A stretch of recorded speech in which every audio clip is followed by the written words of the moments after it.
नमस्कार. माझा आवाज आपल्या सर्वांना येत असेल.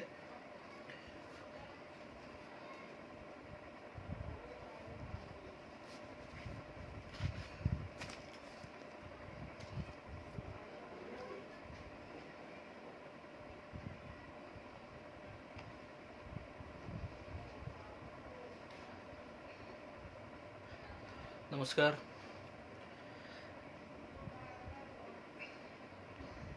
माझा आवाज आपल्याला येत असेल. माझा आपल्याला आवाज येत असेल किंवा मला आपण पाहू शकत असाल तर कृपया कमेंटमध्ये आपण त्या पद्धतीची सूचना मला करू शकता. माझा आवाज येतोय का?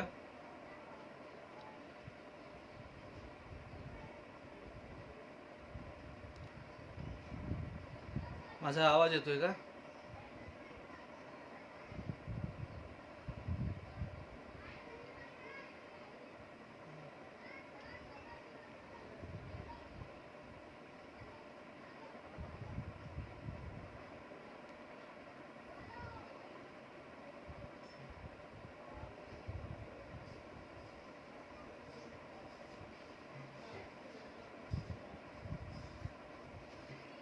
नमस्कार. माझा आवाज आपल्याला येतोय का? नितीन राठोड सर आलेले आहेत. माझा आवाज आपल्याला येतोय का? आवाज येतोय का? माझा आवाज येतोय का? कृपया कोणीतरी थम्स वगैरे द्या. आवाज येतोय का? ओके. आमच्या आशाताई आलेल्या आहे, त्यांनी म्हटलं की आवाज येतोय. नितीन सर म्हणतात आवाज येतोय.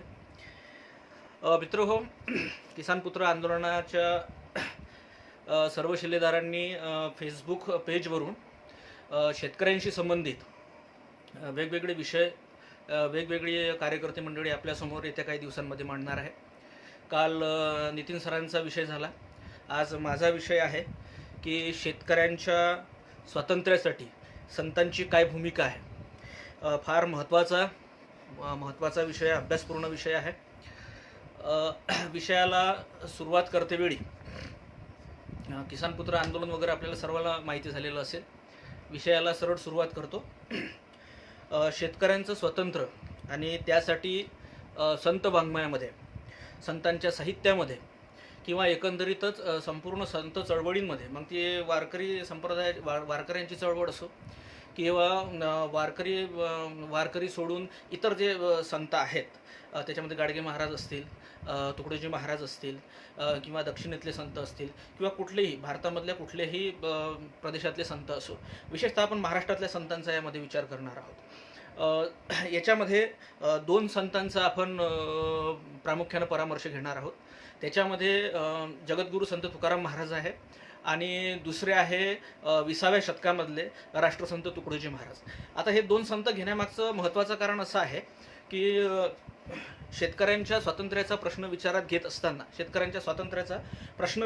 असताना आपल्याला 17वं शतक आणि 20वं शतक ही फारकत समजून घेतली पाहिजे. पहिले शेतकऱ्यांच्या स्वातंत्र्याचा जर विचार केला तर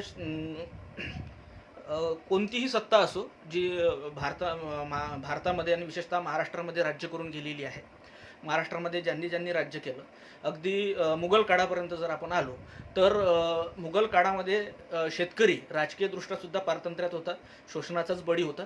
आणि विशेषतः शेतकऱ्यांचं हे पारतंत्र्य इंग्रज येण्याच्या अगोदर, म्हणजे आपण असं म्हणतो की इंग्रजांनी कायद्याचं राज्य निर्माण या देशामध्ये केलं. त्याच्यामुळं आपण इंग्रज येण्याच्या अगोदर, म्हणजे तुकाराम महाराजांचा जो कालखंड आहे तो 17व्या शतकाच्या आसपासचा आहे. म्हणजे छत्रपती शिवाजी महाराजांच्या समकालीन ते आहेत.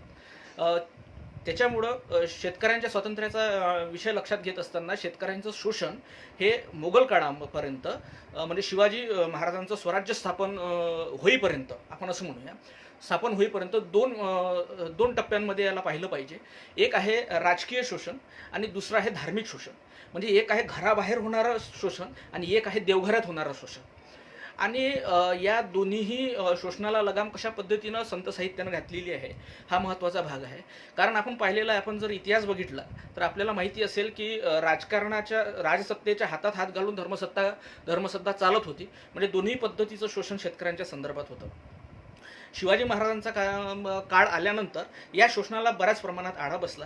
त्याचं कारण असं आहे की शिवाजी महाराजांनी शेतकऱ्यांच्या शोषणाच्या संदर्भामध्ये फार मोठे कायदे केले की हे शोषण थांबलं पाहिजे आणि शेतकरी स्वावलंबी झाला पाहिजे. म्हणून महत्त्वाचं काय आहे की मोगली राजवटी शेतकऱ्यांचं शोषण जे झालेलं होतं त्याला आळा शिवाजी महाराजांनी घातला. आणि आपण असं वाचताना आपल्या एक लक्षात येतोय की शिवाजी महाराजांचं राज्य हे शेतकऱ्यांचं राज्य आहे, कष्टकऱ्यांचं राज्य आहे. शिवाजी महाराजांनी मोठ्या प्रमाणात काय केलं असेल तर शेतकऱ्यांचा सारा कमी केला. सर्वात महत्त्वाची गोष्ट होती की त्यांनी जमीन मोजणी केली शेतकऱ्यांची. आतापर्यंत शेतकऱ्यांची जमीन मोजणी फारशा ठळक प्रमाणावर केली नव्हती. ती शिवाजी महाराजांच्या काळामध्ये झाली. शिवाजी महाराजांनी बियाणे सुद्धा शेतकऱ्यांना परिस्थितीनुसार मोफत सुद्धा वाटले. दुष्काळ पडला असेल तर शेतसारा माफ केला. आता याच काळामध्ये शिवाजी महाराजांच्याच काळामध्ये संत तुकाराम महाराजांचा काळ सुद्धा येतो. आपल्याला माहिती आहे संत तुकाराम महाराज हे शिवाजी महाराजांच्या गुरुमंडळामधले एक गुरु, त्यांचे हा संदर्भ जर लक्षात घेतला आणि या संदर्भाला विशेष म्हणजे असा आहे की तुकाराम महाराजांच्या नंतर म्हणजे 19व्या शतकात 1850 ते 1900 या काळामध्ये जे महात्मा फुलेंनी शेतकऱ्यांच्या संदर्भामध्ये प्रचंड मोठं संशोधन केलं. त्यांच्या शोषणाच्या संदर्भात प्रचंड मोठं सामाजिक संशोधन केलं आणि त्याच्यामधून त्यांचा एक ग्रंथ आकाराला आला, तो म्हणजे शेतकऱ्याचा असूड. आता या शेतकऱ्याच्या असूडमध्ये तुकाराम महाराजांच्या संदर्भामध्ये महात्मा फुले असं म्हणतात, तुकाराम महाराजांच्या संदर्भामध्ये महात्मा फुले असं म्हणतात की तुकाराम नावाचा साधू शेतकऱ्यांमध्ये निर्माण झाला, असं पद्धतीचं एक वाक्य पुस्तक.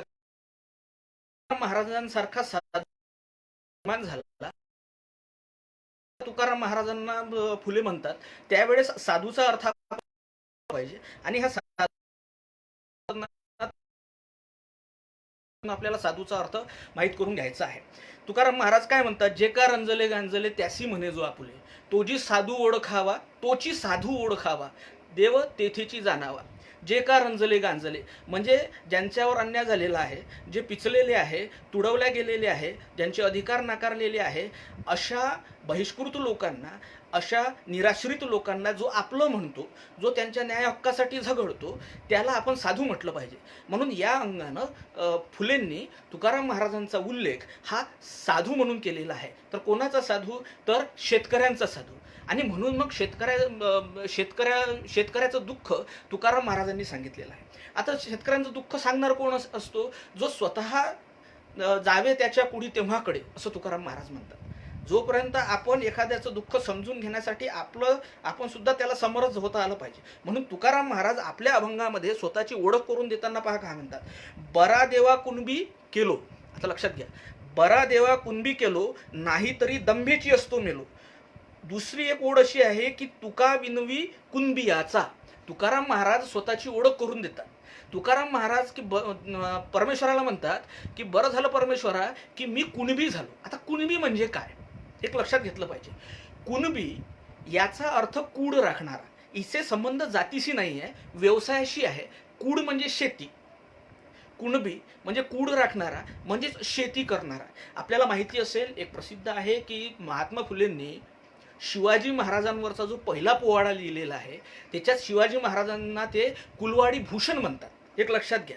आणि मी सांगितलेलं आहे, कुलवाडी म्हणजे कुल राखणाऱ्या लोकांचा दागिना, म्हणजे कूड राखणाऱ्या म्हणजे शेतकऱ्यांचा राजा. आलं का लक्षात. म्हणून शेतकऱ्यांचा राजा, शेतकऱ्यांच्या गळ्यातला ताईत म्हणजे कोण, तर छत्रपती शिवाजी महाराज. म्हणून म्हटलंय की आज मोगल काळापर्यंत जो काही राजकीय शोषण त्यांचं होत होतं, शेतकऱ्यांचं होत होतं, त्याला आळा शिवाजी महाराजांनी घातला. परंतु धार्मिक म्हणजे देवघरामधलं जे काही शोषण शेतकऱ्यांचं होत होतं त्याला तुकाराम महाराजांनी मग आता धार्मिक सत्ता कशा पद्धतीने शोषण करत होती, तर वेगवेगळ्या पद्धतीच्या कर्मकांडामध्ये धर्माचं नाव घेऊन वेगवेगळ्या पद्धतीच्या कर्मकांडामध्ये शेतकरी वर्गाला, कारण शेतकरी वर्ग ग्रामीण भागात होता, मोठ्या प्रमाणात होता, आणि त्यांचं मोठ्या प्रमाणात धार्मिकतेचं अवडंबर माजवून त्यांच्याकडून वेगवेगळ्या पद्धतीचे धार्मिक विधी कर्मकांड करून त्यांच्याकडून मोठ्या प्रमाणात संपत्ती गोळा करण्याचा प्रकार काही लोकांनी, काही समुदायांनी तो व्यवसाय बनवलेला आहे.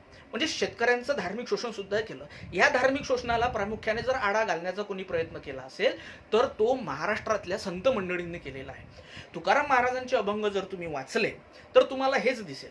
तुकाराम महाराजांचं काम काय होतं, तर तुकाराम महाराजांनी त्यांचं संपूर्ण कूड तुम्ही बघा, ते सावकार होतं. संपूर्ण कूड बघा त्यांचं, ते सावकार आहेत.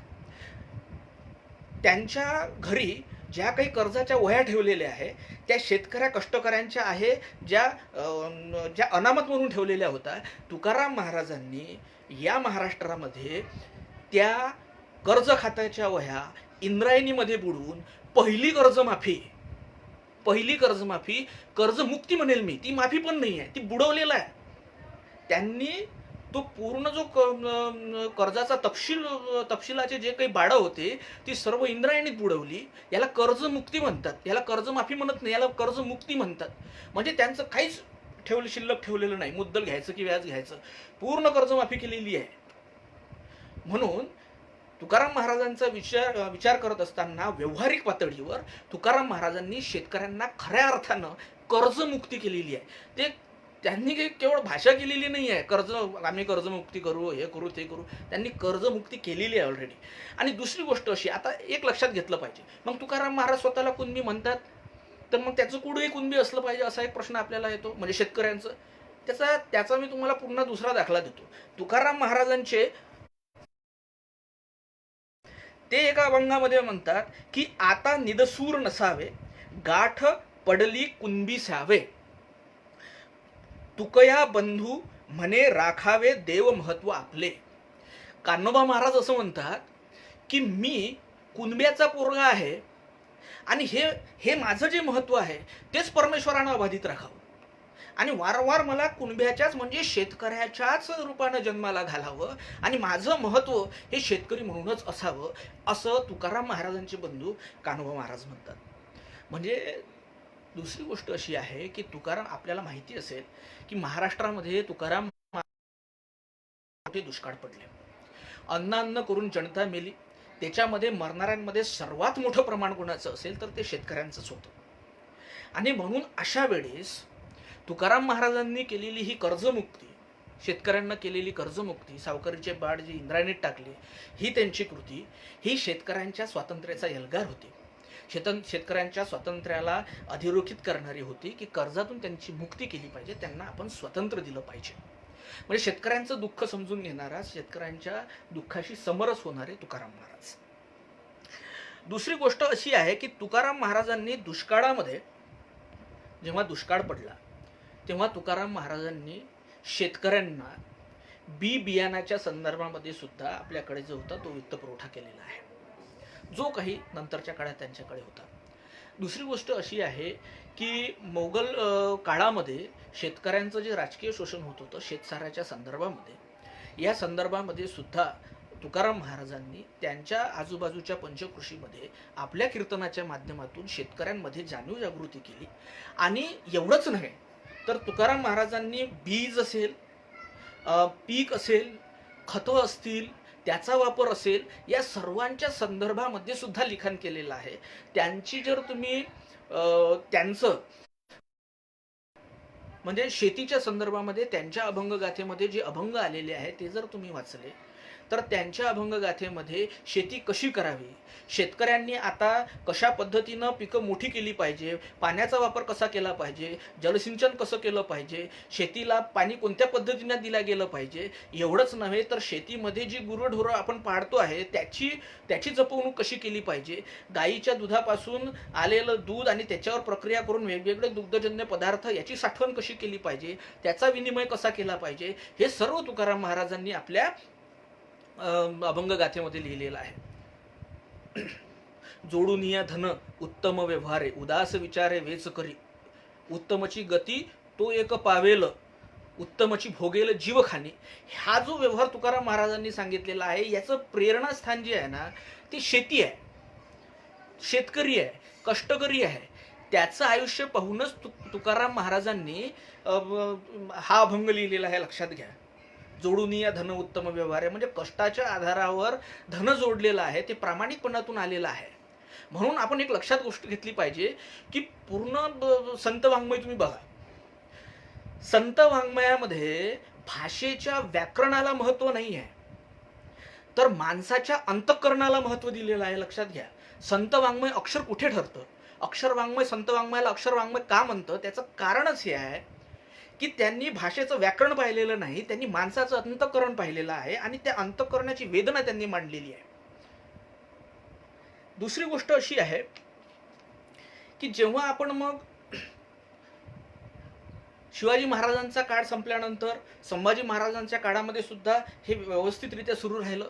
पुढच्या काळामध्ये तुकाराम महाराजानंतर या देशातली जी या देशामधली तुकाराम महाराजानंतरची या देशामधली संत परंपरा जे तुकडोजी महाराजांपर्यंत येते. आता आपण हळूहळू समोर गेलं की जेव्हा इंग्रज या देशामध्ये आले, आता लक्षात घ्या, इथून महत्त्वाचा टप्पा सुरू होतो. मी पूर्वी तुम्हाला म्हटलेलं आहे की मध्ययुगीन काळामध्ये, मुख्यतः ज्याला आपण मध्ययुग म्हणतो, जिथं सरंजामशाही वगैरे होती, त्या काळामध्ये शेतकऱ्यांचं शोषण दोन पद्धतीनं होतं. एक राजकीय शोषण होतं, एक धार्मिक शोषण होतं. एक उंबरठ्याच्या बाहेर होणारं राजकीय शोषण आणि एक उंबरठ्याच्या आत होणारं म्हणजे देवघराच्या नावानं होणारं धार्मिक शोषण. या दोन्ही शोषणाला लगाम घालण्याचा प्रयत्न एकीकडे राजकीय पद्धतीनं शिवाजी महाराजांनी त्या शोषणाला शह देण्याचा प्रयत्न केला, दुसरीकडे धार्मिक शोषणाला आणि व्यवहारातून होणाऱ्या शोषणाला शह देण्याचा प्रयत्न तुकाराम महाराजांनी आपल्या कीर्तनातून केलेला आहे, आपल्या अभंगगाथेतून, साहित्यातून केलेला आहे.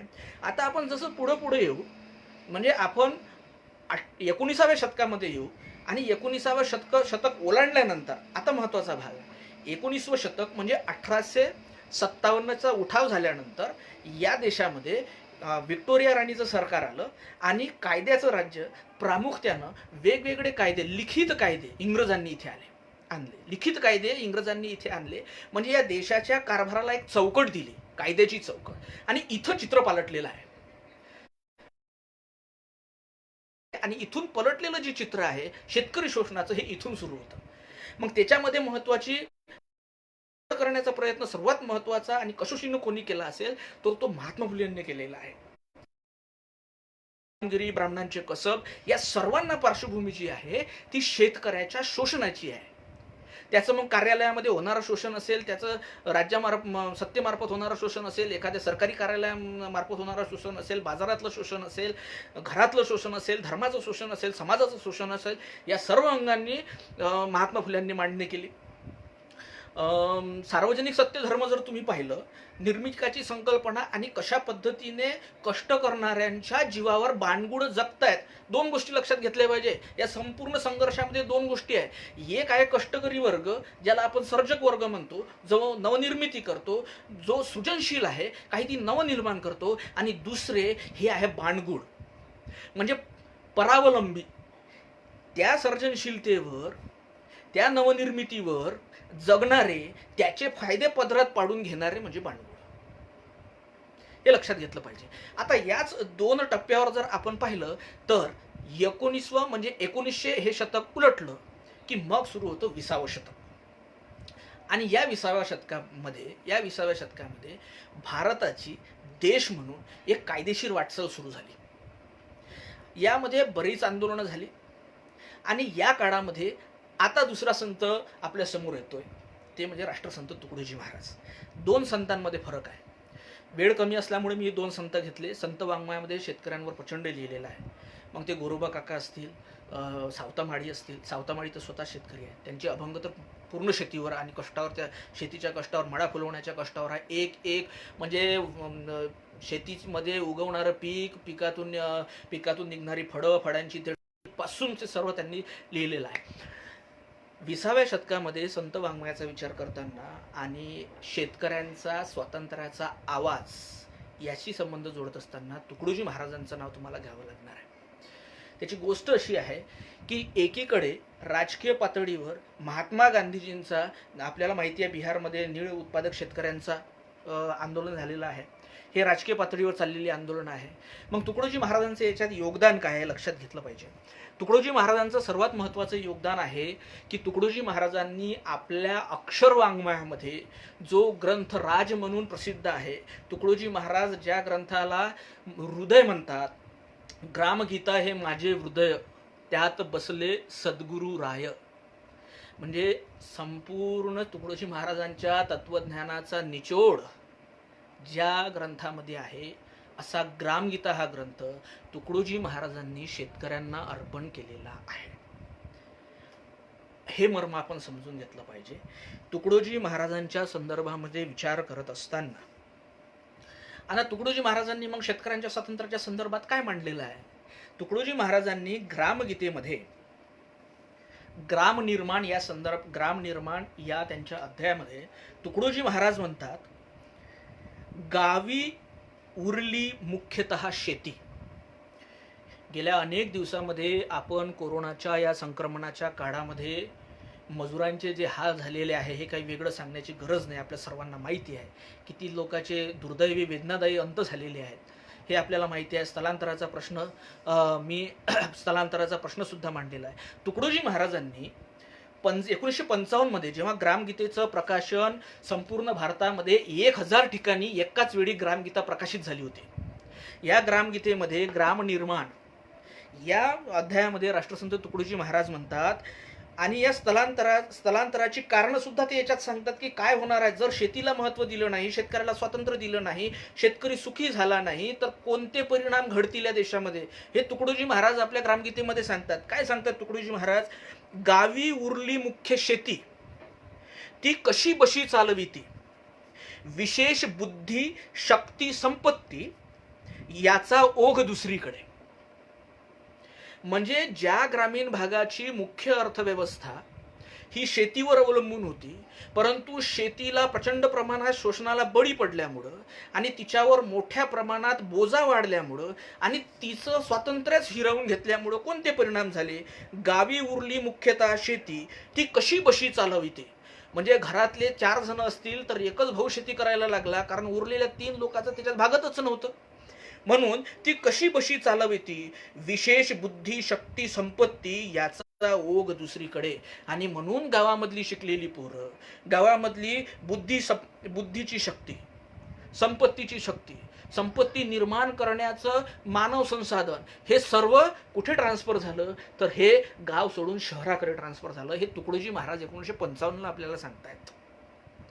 दुसरी गोष्ट अशी आहे की त्याच अध्यायामध्ये तुकडोजी महाराज म्हणतात, याला कारण काय आहे, ही लोक गाव सोडून ही बुद्धी, ही गावाची बुद्धी, ही गावाची शक्ती, हे गावाचं रोजगार, हे गावाचं मनुष्यबळ हे गाव सोडून शहराकडे का गेलं, तर त्याच्याच पुढे तुकडोजी महाराज सांगतात, कारण गावीच कच्चा माल ज्यावरी जगता येईल खुशाल, तो गावी पक्का नोहे म्हणून हाल गावाचे. आमच्या गावाचे हाल का झाले, कारण गावामध्ये उद्योग आले नाही, गावामधल्या शेतीवर आधारित उद्योग आलेले नाही, शेती स्वतंत्र नाही, शेती करायला कोणी तयार नाही, शेतीवरचा बोजा वाढला आणि उद्योगांचं केंद्रीकरण, शेतीवर आधारित व्यवसायांचं केंद्रीकरण गावाच्या बाहेर झालं, असं तुकडोजी महाराज म्हणतात.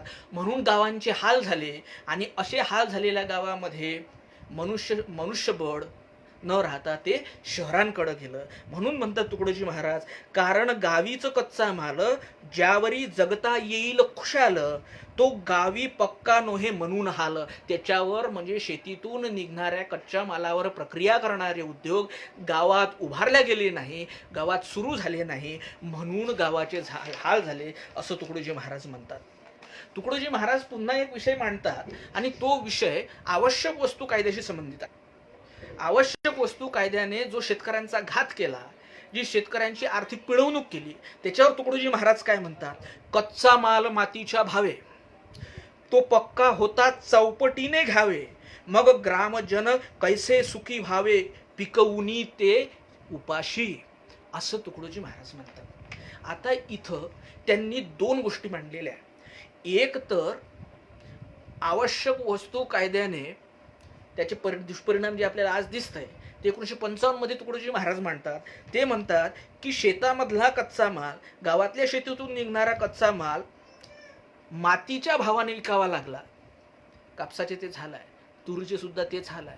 म्हणून म्हणतात की उद्योगांना लागणारा कच्चा माल हा मातीच्या भावे द्यावा लागला, आणि तो जेव्हा कंपनीमधून पक्का होऊन सदऱ्याच्या रूपाने, कपड्यांच्या रूपाने बाहेर आला, तेव्हा तो पक्का होता चौपटीने घ्यावे.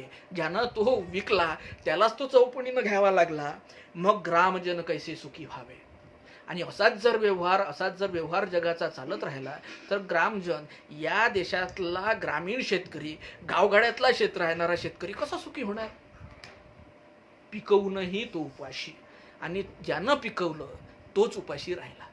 हा अन्याय आहे असं राष्ट्रसंतांना इथं म्हणायचं आहे, तुकडोजी महाराजांना इथं म्हणायचं आहे. तुकडोजी महाराजांच्या ग्रामगीतेसोबतच तुकडोजी महाराजांचं एक क्रांतिकारी लिखाण आहे, त्याचं नाव आहे लहर की बरखा. या लहर की बरखाचे 3 भाग आहेत, 3 वेगवेगळे भाग आहेत. या 3 वेगवेगळ्या भागामध्ये तुकडोजी महाराजांनी शेतकऱ्यांचं दुःख सुद्धा मांडलेलं आहे. शेतकऱ्याची लूट बाजारपेठेमध्ये कशी होते हे तुकडोजी महाराजांनी मांडलेलं आहे. आपण हे मी जे बोलतोय ते ऐकताना एक गोष्ट ध्यानात ठेवली पाहिजे की तुकडोजी महाराज हे 20व्या शतकातले आहेत, तुकाराम महाराज हे मध्ययुगातले आहे.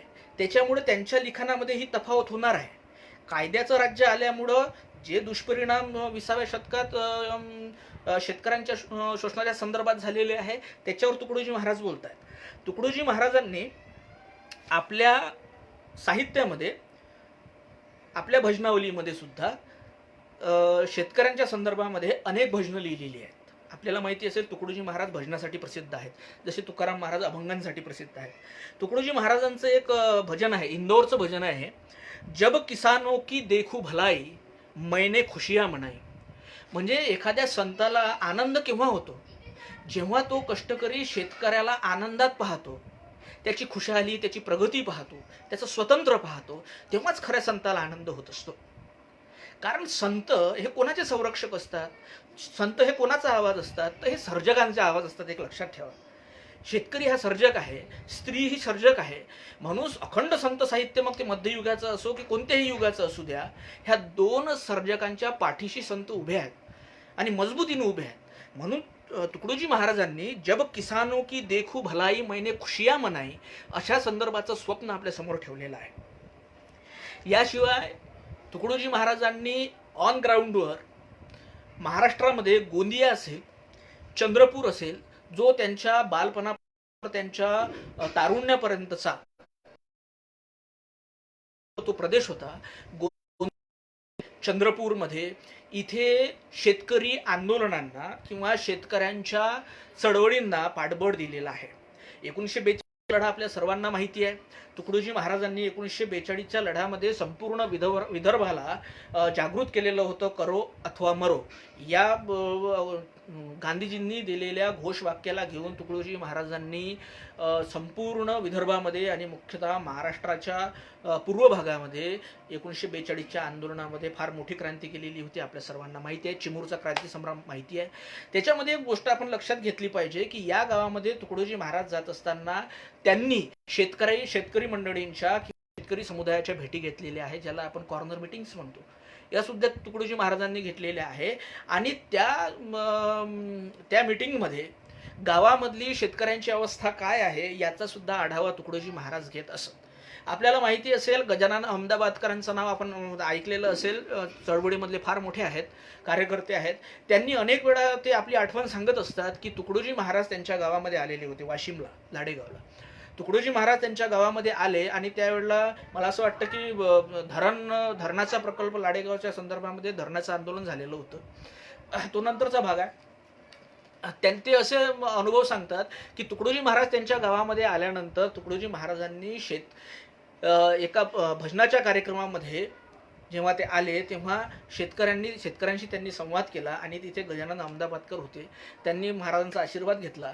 तेव्हा महाराजांनी एक शब्द जो म्हटलेला आहे, गजाननदा नेहमी सांगतात की 2 लोकांची सेवा आपण केली पाहिजे, 2 लोकांसाठी आपण झगडलं पाहिजे. एक आहे आपली घरातली माय म्हणजे आई, आणि दुसरा आहे कष्ट करणारा शेतकरी. हे गजानन भाऊ नेहमी सांगत असतात. हा प्रत्यक्ष पुरावा आहे संतांना वाटणाऱ्या सर्जकांबद्दलचा कडवळा. तुका म्हणे झरा आहे मुळाचाची खरा. आणि म्हणून संतांची जी चळवळ आहे ती शेतकऱ्यांच्या स्वातंत्र्यासाठी नक्कीच आहे. भले तिला वेळ काळ परिस्थितीच्या मर्यादा असतील, परंतु त्यांनी लिहिलेलं आहे, ते बोललेले आहे. दुसरी गोष्ट अशी आहे,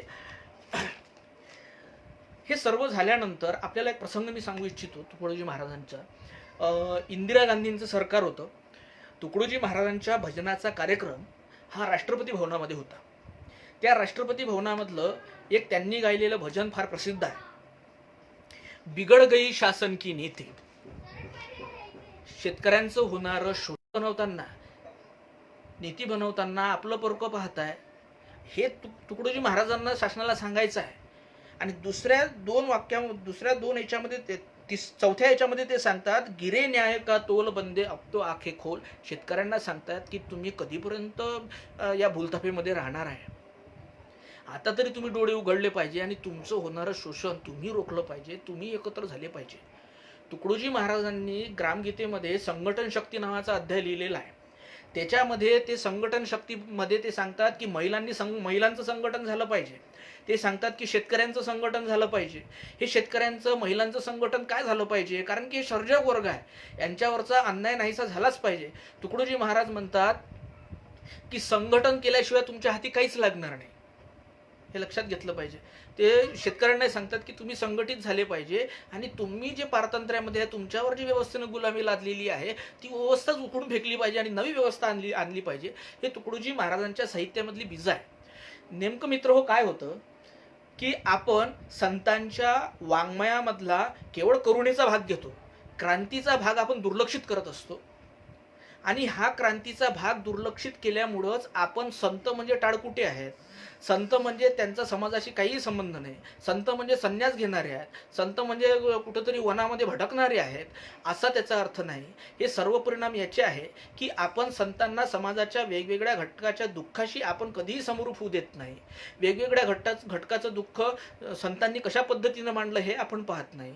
शेतकऱ्यांशी असलेला तुकाराम महाराजांचा संबंध, तुकडोजी महाराजांचा संबंध आपण नव्यानं कधी मांडला नाही आणि म्हणून हा विचार केल्याशिवाय आपल्याला संत कळणार नाही. मित्र हो, शेवटी आपल्या पुढ्यामध्ये तुकडोजी महाराजांनी जी अर्पण पत्रिका ग्रामगीतेला लिहिलेली आहे आणि आपल्या आयुष्याचं, आपल्या संपूर्ण कार्याचं, आपल्या तुकडोजी महाराजांनी आपलं स्वतःचं स्वप्न या देशाबद्दलचं या अर्पण पत्रिकेमध्ये मांडलेलं आहे. ती निश्चितच शेतकऱ्याला अर्पण केलेली आहे. ती वाचून आपल्या पुढ्यात मांडून मी हे फेसबुक लाईव्ह संपवणार आहे. अर्पण पत्रिका ग्रामगीता. सर्व ग्रामासी सुखी करावे, अन्न वस्त्र पात्रादी द्यावे, परी स्वतः दुःखची भोगावे, भूषण तुझे ग्रामनाथा. कष्ट करुणी महाल बांधसे, परी झोपडीही नाही नेटकीशी. स्वातंत्र्याकरिता उडी घेशी, मजा भोगती इतरची. ऐशा भोळ्या शंकरासी. आता हे लक्षात घ्या, शंकर याच्यासाठी म्हटलेलं आहे शेतकऱ्याला की भगवान शंकरानं समुद्र मंथनातून आलेलं विष हे इतरांच्या सुरक्षिततेसाठी स्वतः प्राशन केलेलं होतं. म्हणजे स्वतः दुःख, स्वतः वेदना अंगावर घेतली, इतर सुरक्षित राहिले पाहिजे म्हणून तुकडोजी महाराज शेतकऱ्यांचा उल्लेख इथे शंकर असा करतात. ऐशा भोळ्या शंकरासी, सौख्य लाभावे सर्व देशी. मानवाची पूर्तता तुझसी, प्राप्त व्हावे मना वाटे. म्हणून केली ग्रामगीता, जागृत व्हाया ग्रामदेवता. सबंध यावा सागर सरिसा, ऐसा तुझा सर्वांशी. हे फार महत्वाचं, हे स्वप्न आहे तुकडोजी महाराजांचं. बघा आता, तुझ्या श्रमास प्रतिष्ठा मिळो, शेतकऱ्यांच्या श्रमास, तुझ्या श्रमास प्रतिष्ठा मिळो. सकळांचे लक्ष तुझ्याकडे वळो, मानवतेचे तेज झडझडो. विश्वा माझी या योगे. शेतकऱ्याच्या घामाला, कष्टाला जर प्रतिष्ठा मिळाली, त्याला जर स्वातंत्र्य मिळालं, तेव्हाच मानवतेचं तेज झडझडणार आहे, हे लक्षात घेतलं पाहिजे. म्हणून तुझसी करतो अर्पण, तू विश्वाचे अधिष्ठान. शेतकरी हाच विश्वाचा अधिष्ठान आहे. म्हणून तुझसी करतो अर्पण, तू विश्वाचे अधिष्ठान. तुझेची व्हावे आधी उत्थान, विश्वा माझी म्हणून या. ऐसेची हो जनी वनी, संतोष होईल माझी या मनी. शेतकरी स्वतंत्र होईल, सुखी होईल, समृद्ध होईल, तेव्हाच माझ्या मनाला समाधान लाभेल, माझ्या मनाला शांती लाभेल, असं तुकडोजी महाराज म्हणतात. ऐसेची हो जनीवनी, संतोष होईल माझी या मनी, मित्रत्व वाढो त्रिभुवनी, तुकड्या मने हेची ध्येय. तुकडोजी महाराजांचं हेच ध्येय आहे की शेतकरी स्वतंत्र झाला पाहिजे, शेतकरी समृद्ध झाला पाहिजे, हेच तुकडोजी महाराजांचं ध्येय आहे. आपण सर्वांनी माझं ऐकून घेतलं त्याबद्दल धन्यवाद. नमस्कार.